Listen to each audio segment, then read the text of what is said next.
Hello, my peeps, and welcome back to Passionate People and Preposterous Peeves.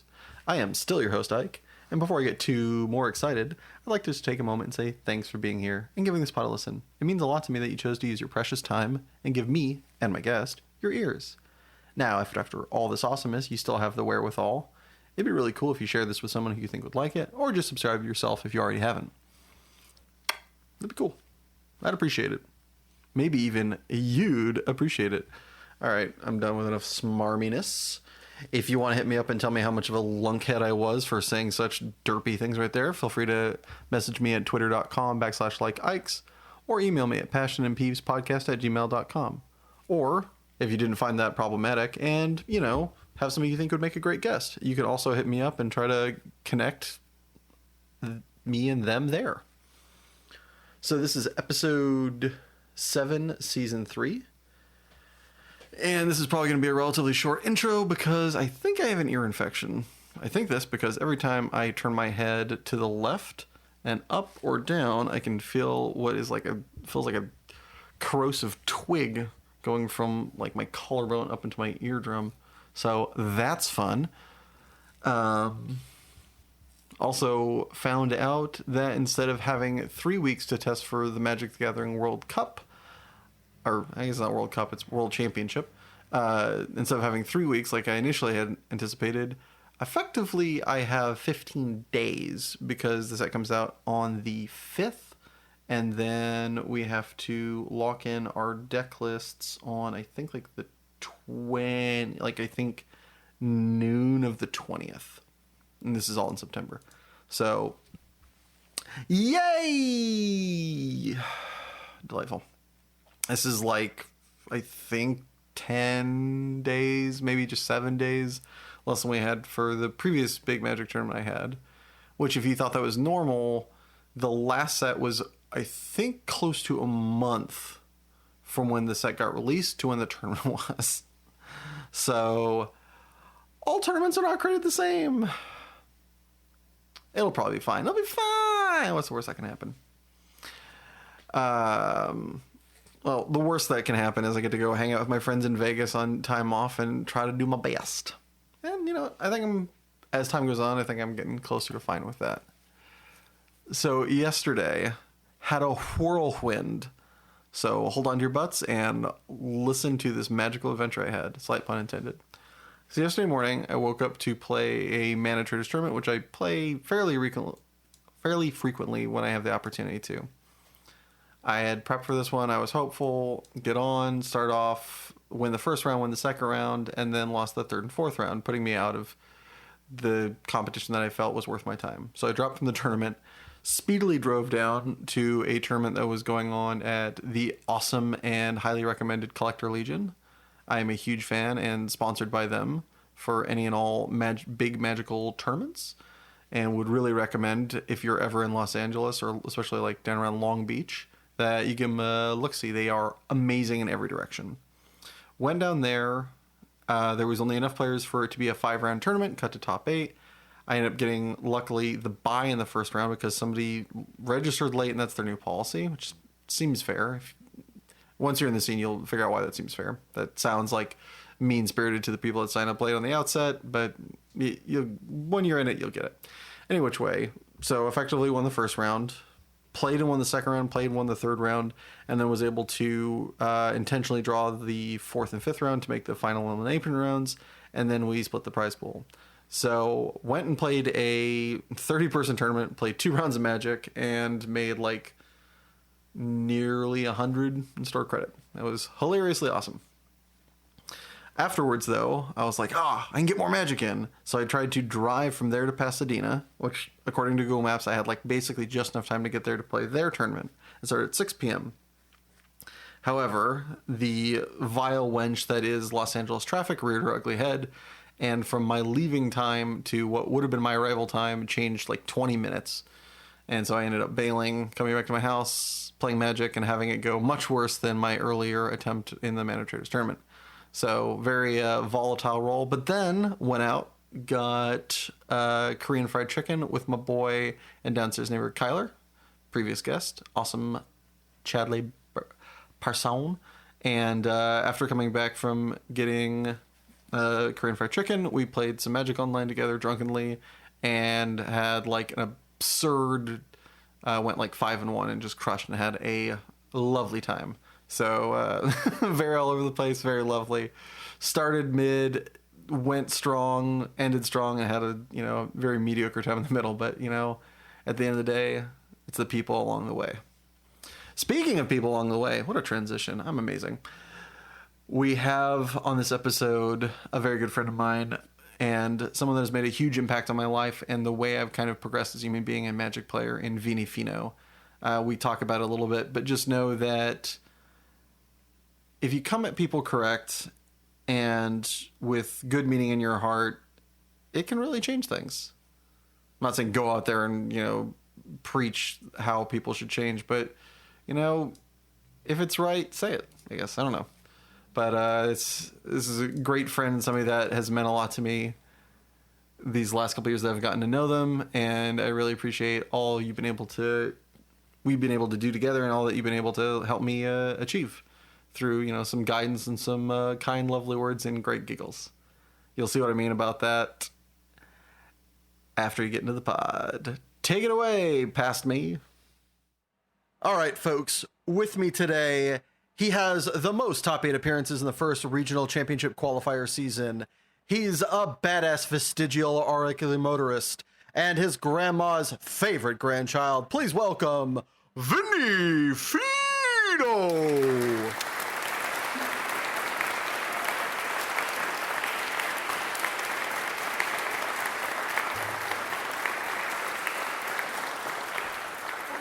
Thank you. Are you ready, brother? Let's do it.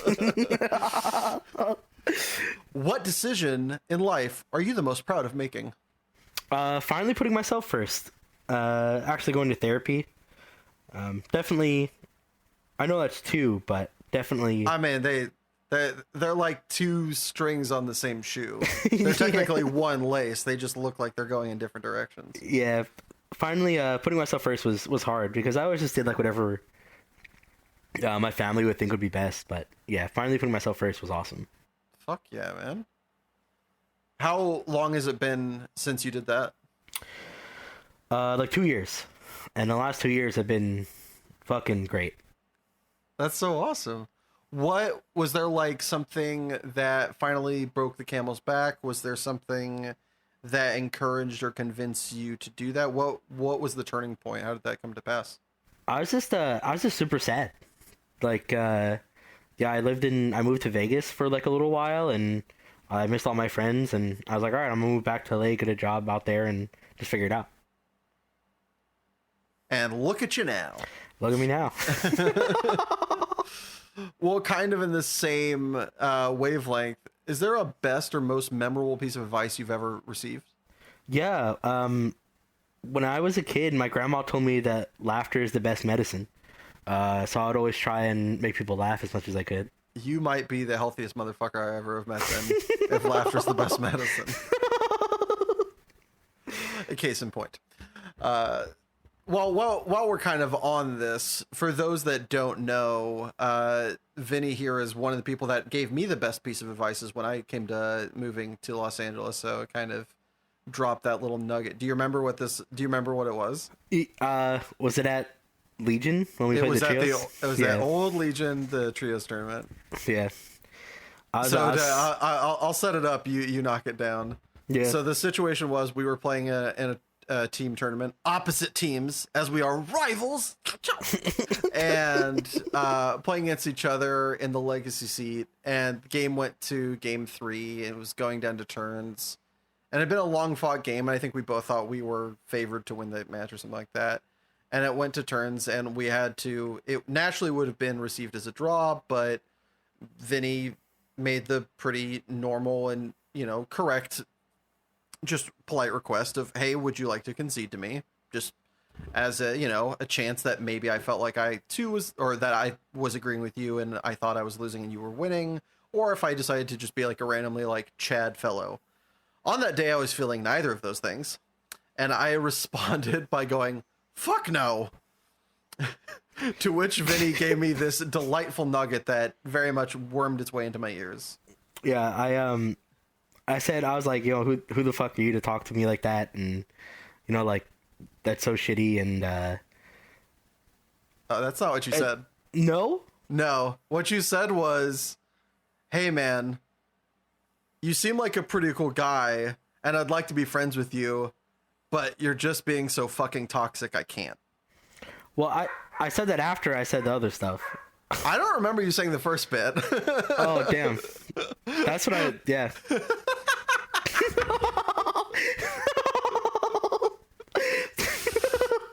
Well, either which way, the end bit is what got me, and The very end bit, much yeah. had me The end bit is what mattered, yeah. thinking, yeah.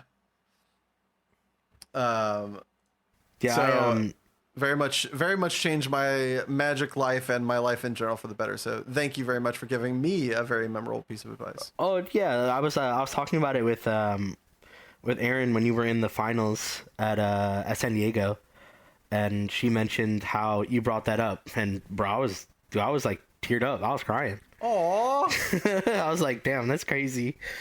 Homie to homie. Yeah.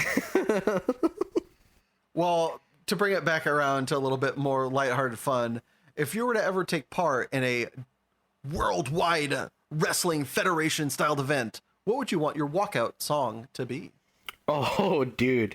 It would have to probably be like Deep in the Willow by Knocked Loose. I think I think that would be like the coolest like walkout song of all time. More on that at 11. What's your favorite comic book, cartoon that you would think would either be the best or worst choice for a big screen adaptation? All right. Well, they did my favorite, which is The Flash, and I thought it was like horrible. It's just like the worst like CGI. Yeah, that was the biggest shit show. Like I watched it in the theaters. I'm just like, how could they do this to my boy? I was like, this is you're a Barry Allen man. Oh, dude. Oh, hell yeah. Okay, do you think it's like doomed from the get-go, or do you think it is possible to make it into a good movie and they just flubbed it? Oh, dude, they absolutely can make a good movie. Look at Blue Beetle. Like, that movie's, like, amazing. Like, they did such a good job. And, like, it's, like, seamlessly put together. Like, it doesn't feel like anything is forced. Like, the comedy is good. Like, it, like, references, like, the Latino culture awesomely. Like, they did such a good job on that one. I think they could, like, given time, or, like, maybe, like, with a different director or whatever, like, make a good Flash movie. What storyline do you think would make for the best Flash that people should go check out? I think they picked a great one. I think the like him going back in time and like fucking everything up was like a great one to pick. They just execution was just oh, it was awful. horrible. Yeah, they just did all. Yeah, it was awful. Well, on the kind of flip side of this, what's the proudest accomplishment that you've done that the fewest people know of? I mean, I'm like super proud of winning the 5K team trios at Tacoma. Like that was like just this last weekend. Oh yeah, that's like definitely like the coolest thing like I've ever won for sure. Sweet. And they're only gonna get better from here, buddy. Oh yeah, hopefully. What's the silliest thing you believed as a child that you look back on and just giggle at your teenage for like absurdities? Dude, my dad told me as a kid that the singer of Sublime died in the LA riots. and I just believed it because it's my dad, right? Like, why would my dad lie to me about this? But I was like 18. What an obscure lie, dude! Why, I know, dude. Like, not even. Why would your dad lie about this? Why would anybody lie about that, dude? It's so random. I was like 19 talking to our friend Carlo when he brought it up that like that's not what happened. And like how did he write the song about the LA riots if he died in it? I totally spaced on that. Oh my gosh. But my dad told me as a kid, yeah, that's what happened. I asked him, I was like, yo, we should go see these guys. That'd be cool.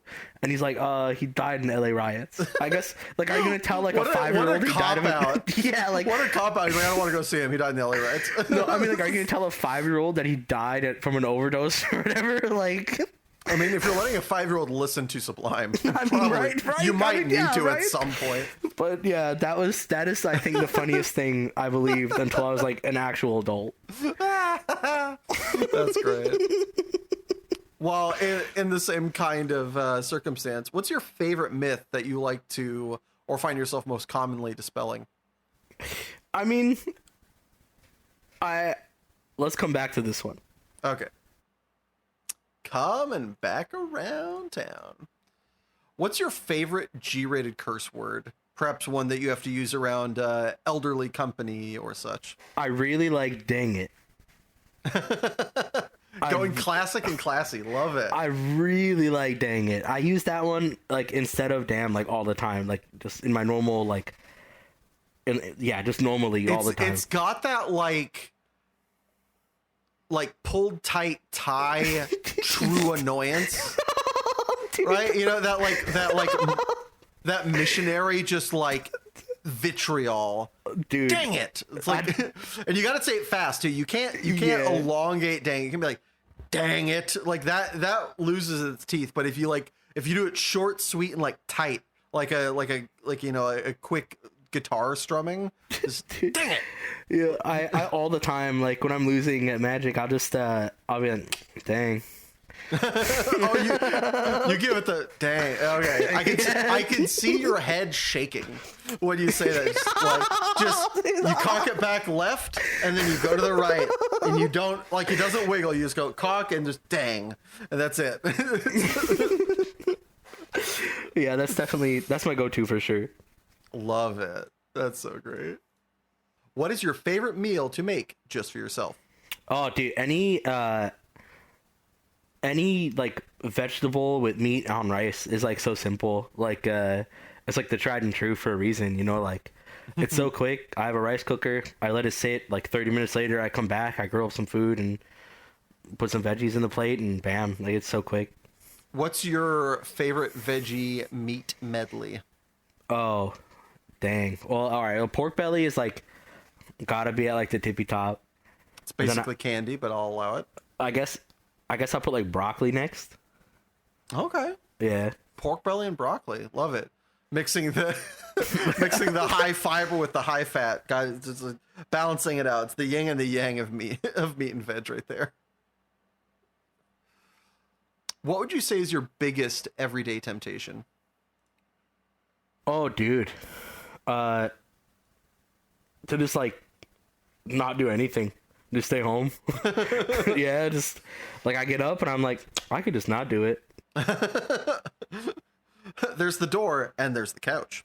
Yeah, it's like I could just like turn over, put my phone on mute. And dead to the world. Not heading to work, you know. Do you find it easy to? This is the most random side. Do you find it easy to go back to bed in those circumstances, or difficult? Oh, dude, it's so easy. Oh my god. Easy? Oh I'm my jealous. god, dude, it's so easy.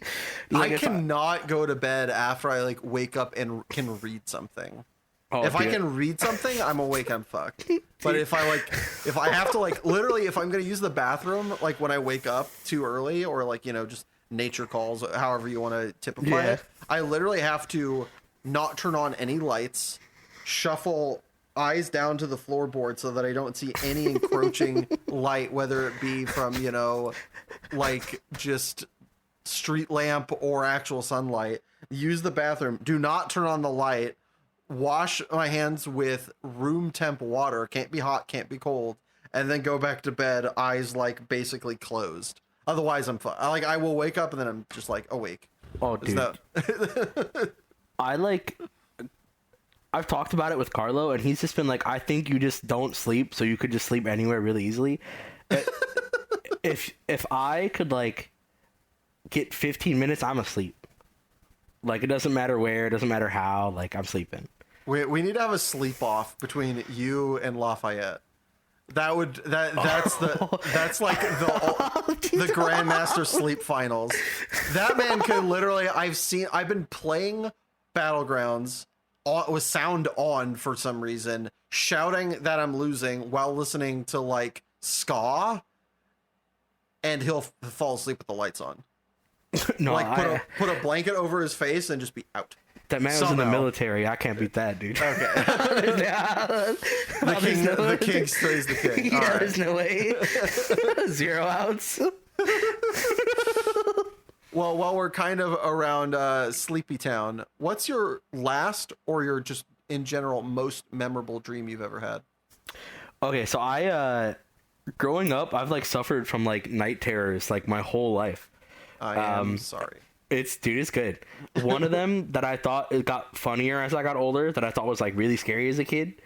In the house I used to live in, like the apartment had like the tile ceilings where you could like push them up and move them. And in the dream, there's like a bunch of snakes up there, and the bathroom's the only place that didn't have that type of ceiling. So me and my brother would hide in there, and I just thought that was like so funny as I got older that like I stopped having like that nightmare.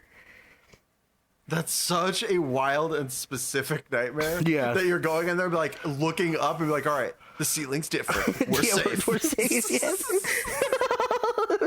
Yeah, that one, because like in like the actual apartment had the same like roof in the bathroom, but in the dream it didn't. That's crazy. When you had, it sounds like you had that dream a lot. How much were you like kind of awake during that dream? Like, could you move around and make decisions, or was it like, just like a roller coaster where you were just on the ride the whole entire time? I lucid dream like all the time, so I was like trying to make different decisions to see if like the outcome would change and it would stop happening. You checked all the other rooms' ceilings? You're Yeah, like, I checked "No, all the fuck, it's the rooms. same." I let the snakes bite me. I woke up. I'm like, all right. Sweet. Would you, all right, hold on. When that happened, would you then try to go back to bed, or were you like, fuck that, and just like off going to bed for the rest of the night? I would just turn over and go right back to sleep, dude. A man knows what he's about. Love it. Well, speaking of things that you know you're about, circling back, what's your favorite myth that you like to or find yourself most commonly dispelling? Saying the singer of Sublime died in the LA riots.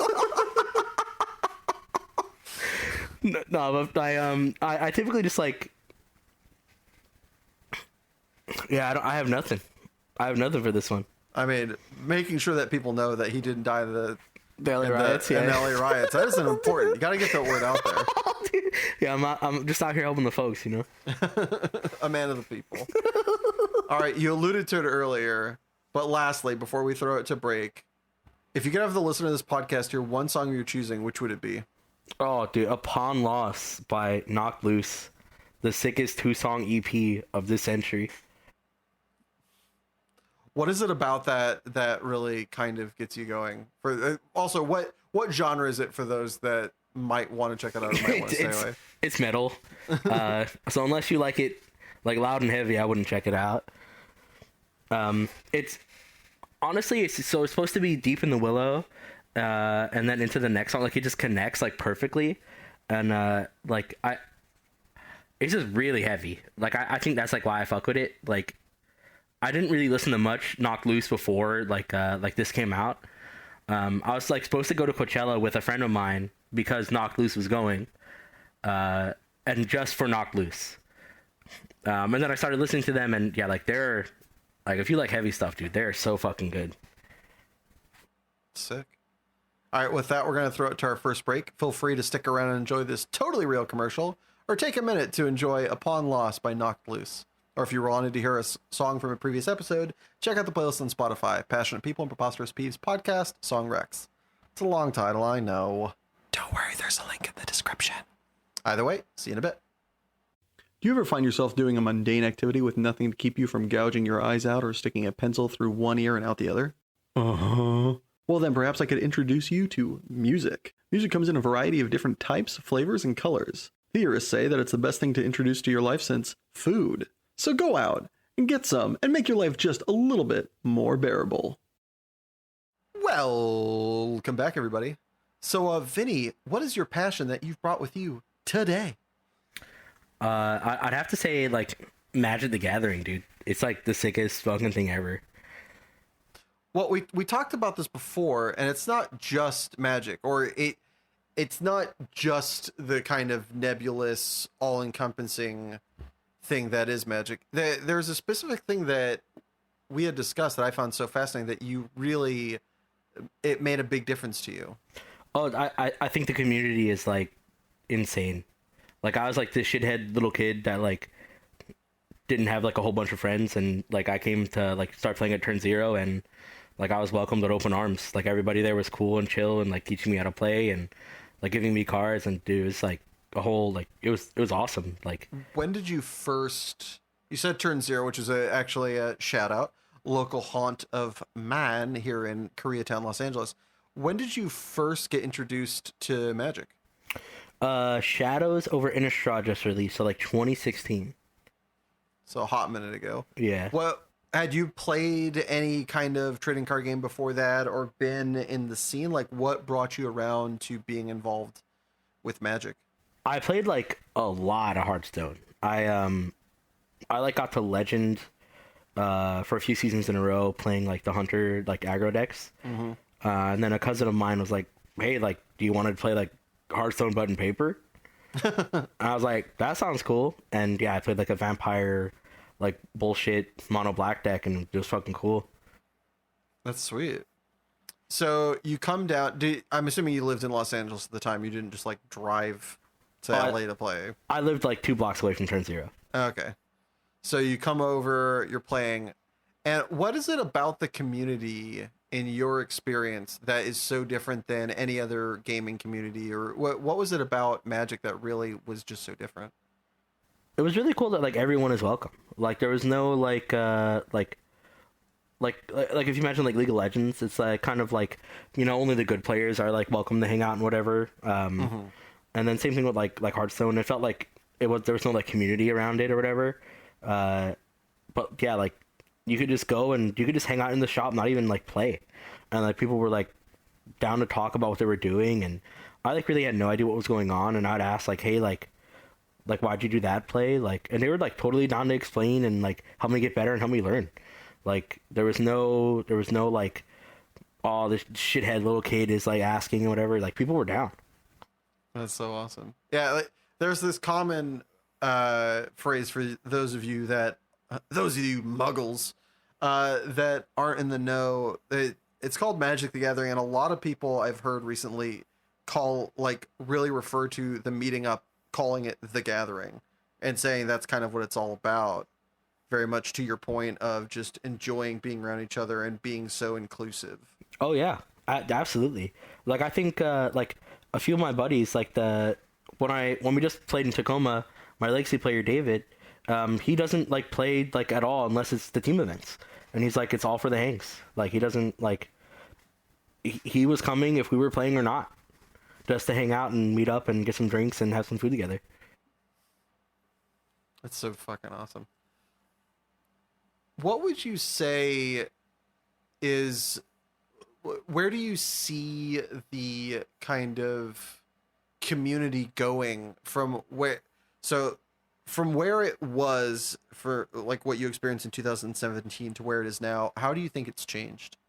Dude, it's only gotten better. Like that's like it's kind of like hard to say that it's gotten better because like it was already so welcoming before, but like yeah, it's only gotten better. Like anybody is welcome. It's like everybody could have like a pseudo family or whatever, you know what I mean? Like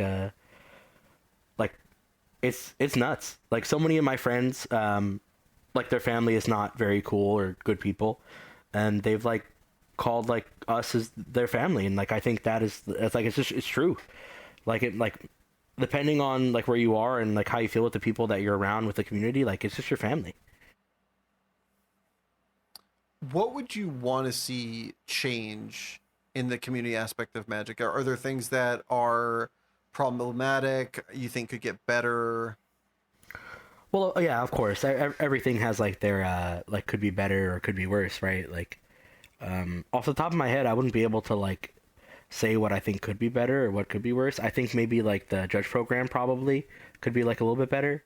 They don't really get paid a whole lot, but for those of you that aren't aware, Magic the Gathering tournaments are officiated by judges that they run.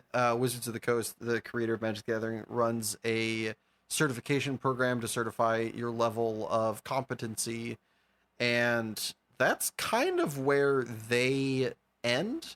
and where the judges then have to kind of pick up from where like they were left in trying to find ways to go about judging this where they're not effectively doing community service for nothing. Which is very much, if I'm correct in thinking so, where you're kind of talking about Vinny, where it's absolutely they, we want to support them, and a lot of stores kind of have to make up the difference. Which, if any of you out there are aware, which my guess certainly is he works at a game store, the margins for making money at a game store not exactly the thickest thing to be working with. So then to have to pay for judges on top of it, to run tournaments, to make more, it's the whole kind of shaving it awful thin. Yeah, very, very thin. But I mean, other than that, like I think the community is awesome. Like I have no complaints other than like how poorly judges are paid. As someone who does work at a game store, my brain went somewhere and just dropped me off a stop early.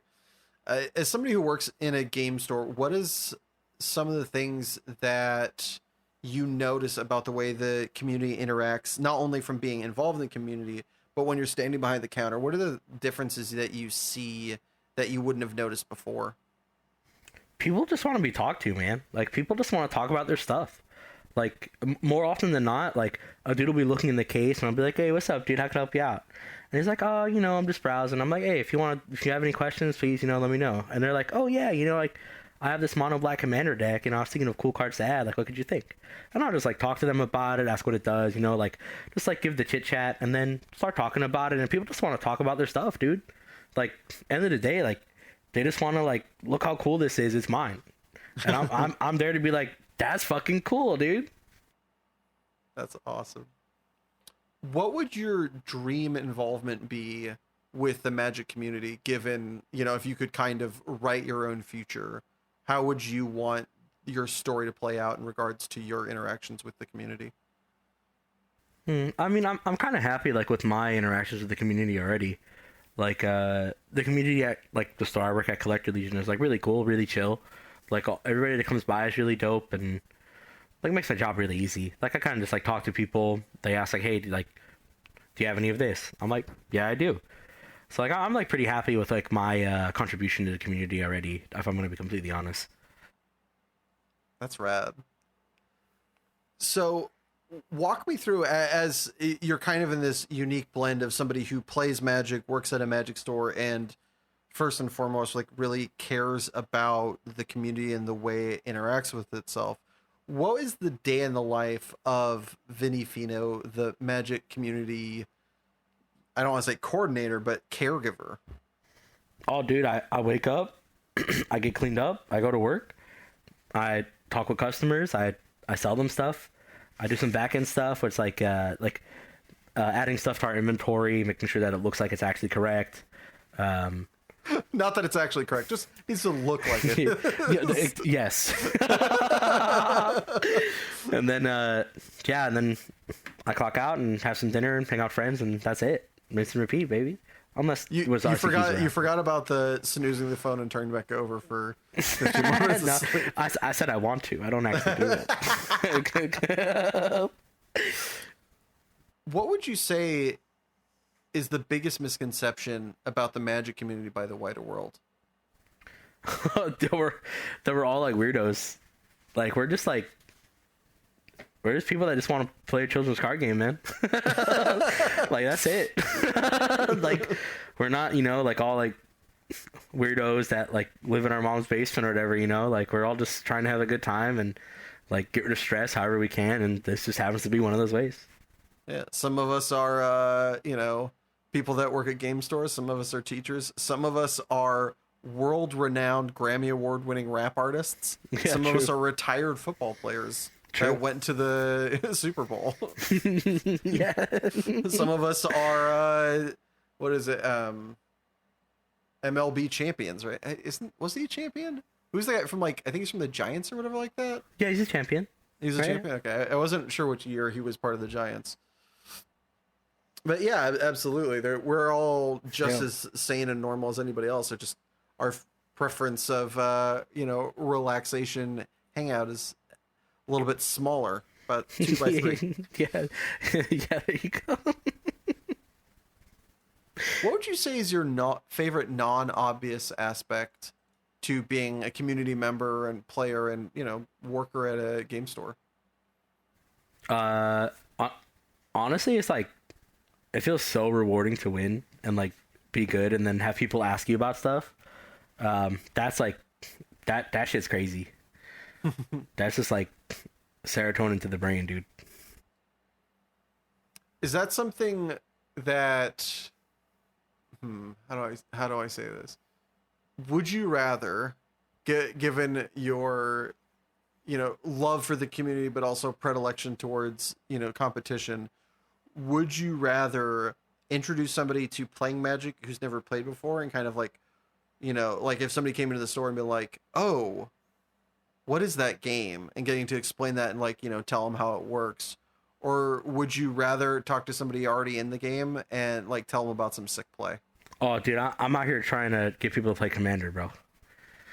I would take the new player like 10 times out of 10. Like I like, that's like my favorite part of the job, is like showing people our like pre-built Commander decks and being like, yo, like all you need is like 2 to 3 of your friends. Like you just need one of these, some sleeves, nothing else, and like you're good to go. Like you don't need anything else, and you're ready to play.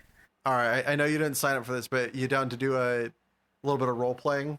You be the store employee, I'll be the guy who's never played Magic before. Oh, let's go. All right.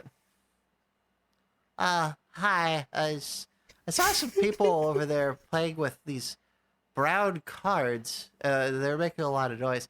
What is that? It's a card game called Magic the Gathering. Like, have you do you know like what Pokemon or like Yu-Gi-Oh is? I think so. It's what my grandson wants every Christmas. Oh, even all right, perfect. If you follow me over here, I have some pre-built like Commander decks. Commander's a format where like it's only one ofs.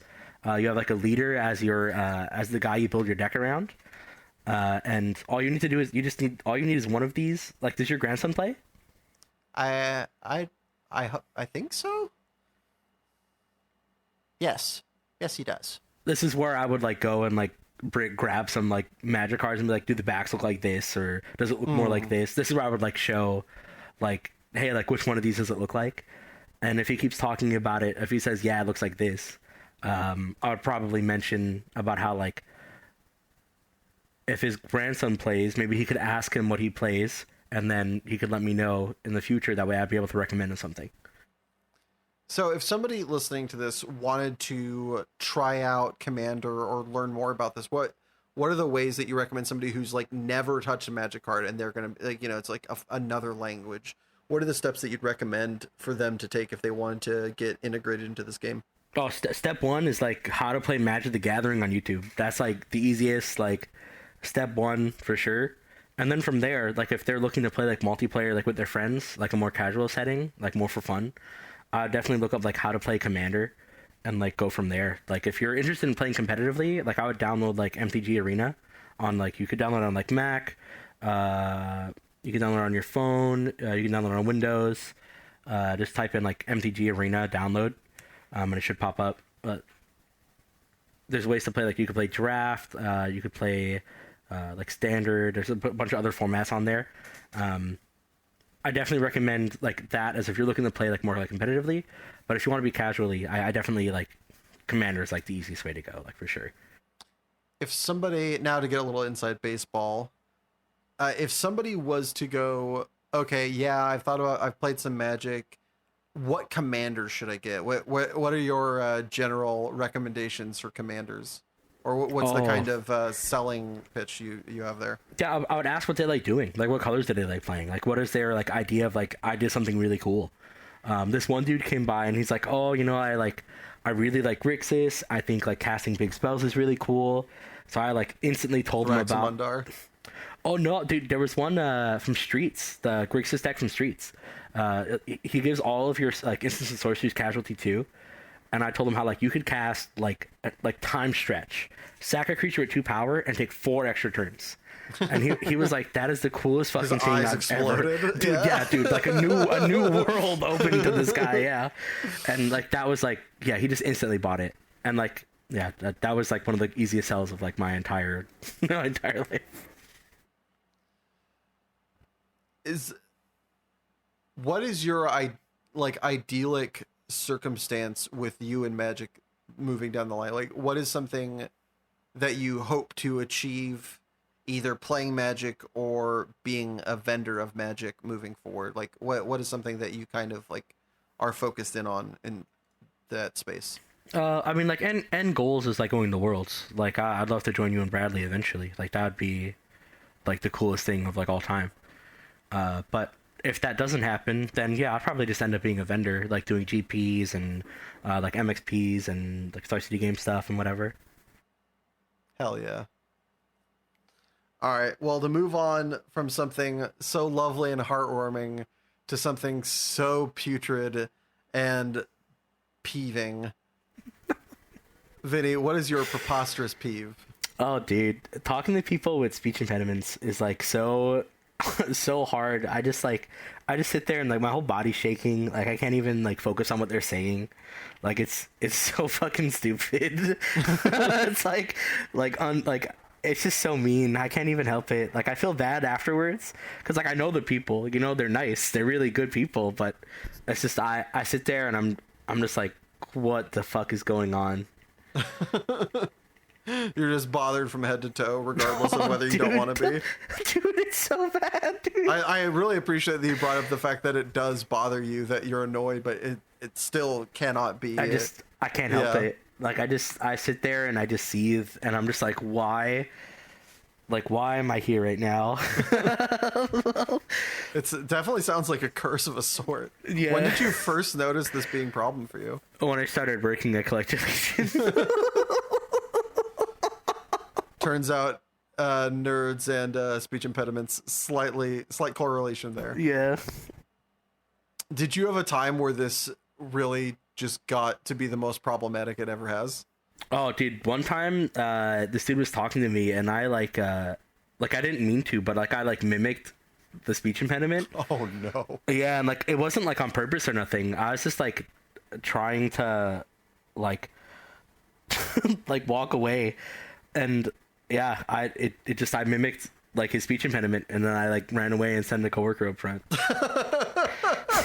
That's a hilariously wise decision at that point. Yeah, Play it around yourself. That's a good choice. Yes. Well, I not to leave you out in the dry because this one is rough, but yeah. I do the same thing and I've encountered this also because Magic. Also, you'll sometimes be playing against somebody from overseas, especially back in the day when Grand Prix used to be around. Yeah. And you play against somebody, and they know, because Magic is a universal game, they know some words in English just by happenstance. And so, like, you'll have, like, the beginnings of a conversation.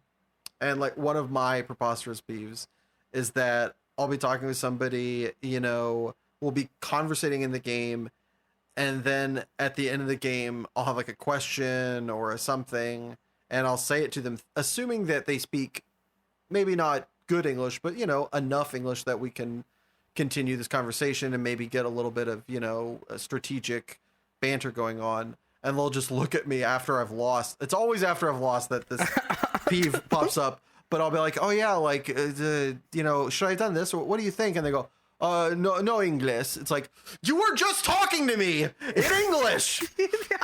Come on. Like, if I take a moment, I know why that is, but in that moment, dude, murder. That's all that's happening in my brain is murder. That's awesome. I turn into the redneck that with like 3 drops of dirt I look like. It's just so bad. Oh god, dude. That's fucking awesome. Yeah. And with that screaming match of silliness, we're going to head to our second ad break. But don't go anywhere, because when we get back, Vinny is going to enter the lightning round. Do you need 100 pounds of butter? Come on down to Company Street Company. What if I need 30 gallons of olive oil?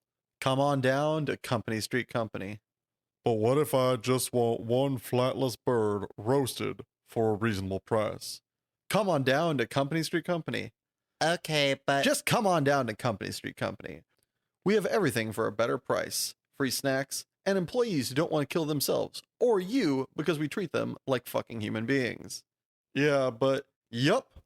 Even Just get your ass down at Company Street Company, where the only sketchy thing we've ever done is enable frozen orange juice hoarders. And we're back. Vinny, are you ready to enter lightning round?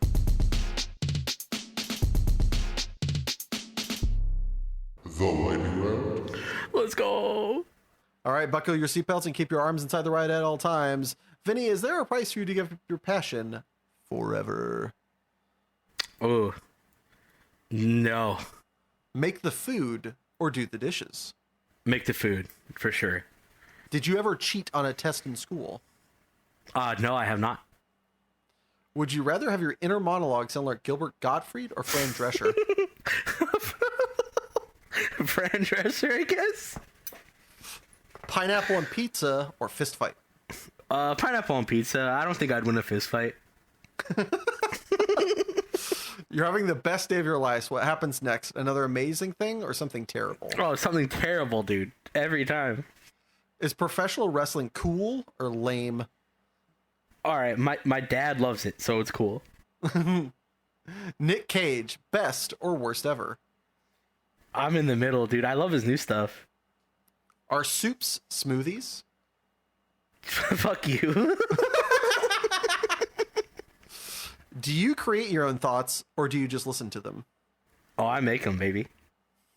Album, shuffle, or playlist? Album. Is there such a thing as a perfect piece of art? Oh, that's... No. Have you ever had a crush on a cartoon character? Oh, hell yeah, dude. Are you out of touch or is it the children who are wrong? The children are right. What is more important, freedom or structure? Freedom. Communicate only in emojis or never text again? Only in emojis. Would you rather have tentacle arms or kangaroo legs? Kangaroo legs, dude. I could jump so high. No internet ever again, or the internet streams directly into your brain at all times. The internet's in my brain, dude. It already is. Would you rather be a human in a world of Muppets or a Muppet in a world of humans? I don't know.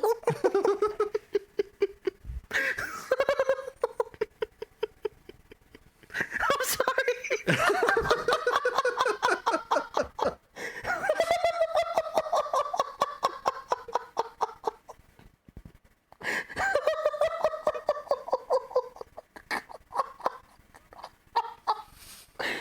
That's so good, dude.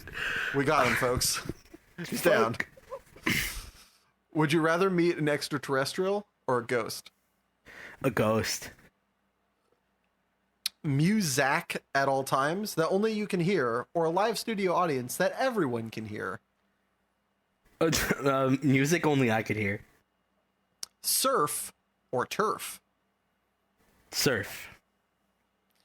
Would you rather have squeaky clown shoes for feet or a clown nose for a nose? Clown nose. Schrodinger's cat, alive, dead, or both? Both? Are hot dogs tacos? Fuck no. Oatmeal or cereal? Oatmeal. I think cereal's gross. Would you go to a music festival on the moon? That would be sick. Could you eat 37 of your favorite food for $5,000 in a 1 hour time limit? Oh, yeah? Congratulations! You've survived the lightning round! Woo! Let's go! Now, before I move on, I, like many listeners at home, would like to now know, what is your favorite food? Oh, dude, like, it's pork belly. Like, it's so good. Just 37 stacks of pork belly. Yeah, like, I probably Line 'em nailed, up. I probably nailed that for sure. Well, as a reward for answering my questions many, I grant the lightning round question of your own to be echoed until we get bored of it. Is In-N-Out overrated? Yes! Yeah, it's overrated. I'll raise you one better. It's highway robbery. Treason. Fuck, No, I'm just dude. kidding. Kind of. Holy- I'm not sure if I'm kidding or not. It's like the most mid could be. We're gonna pad the runtime a little bit here. In and Out for its cost is acceptable. I don't think it's great. I think it's acceptable. I don't think it's 100% agree. Yeah. Yeah. Yeah. Just like the absolute worst fries of all time. Yeah, I was gonna say we're about to get to their fries. Literally should have them foreclosed.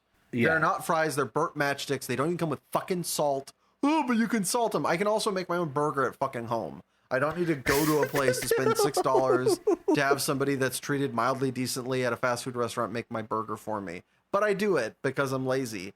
Ergo, I would like salt put on my fries by someone else. That's why I'm paying money for it. Also, I'd like them to be fries, not burnt pieces of whatever that is now. I actually had In-N-Out for lunch today, and they tried being like, "Are you sure you don't want fries?" And I was like, "Yeah, I'm pretty sure." Very fucking sure. Yeah, they were like, "No fries with that?" I'm like, "Nope." And then there was this eye-locking stalemate where they were like waiting for you to change your mind, and you're just like, "Not happening. I am not getting this." I was like, You "No, can't make thanks." If any of you disagree with me, feel free to hit me up on Twitter or passionatepeevespodcast@gmail.com. I will fight you. I'll join him. All right, man. As we come to a close here, anything you want to plug, shout outs you'd like to give, places people can find you or your content? Oh yeah, I'd like to thank Collector Legion. We're just the best store in the world. Best magic shop in LA and anywhere else I've ever been. I'd like to thank Adam, my boss, for being the GOAT. Like to thank Ivan and Eli for helping me get better in Magic and being my brothers. Same thing with Carlo. Like, thank you guys. That's about it. Hell yeah. I'd like to thank you, Vinny, for coming on. This is great, man. Thank you for having me. Well, thank you, Vinny, for being my guest today. And a special thanks to my editor, Richard Ashford, and my composer, Joshua Gibbons. And thank you, yes, you, listening at home, or wherever you found time to appreciate this. Time is the most precious commodity we have, and I appreciate you spending yours with us. And if you enjoyed this podcast, please subscribe, like, or just share it with a friend. Every little bit helps. Or if you already have and are out of episodes to listen to, don't worry. We put out a new episode every Monday at midnight on SoundCloud, YouTube, Spotify, and iTunes at Passionate People and Preposterous Peeves Podcast. And a very special thanks are due to our patrons, Sibella Yellow. And if you'd like to join said illustrious ranks and have your name read aloud, just head on over to patreon.com/Passionate People and Preposterous Peeves Podcast. And remember, folks, if days are numbered and songs are sung, at the end of the day, I think we've all won.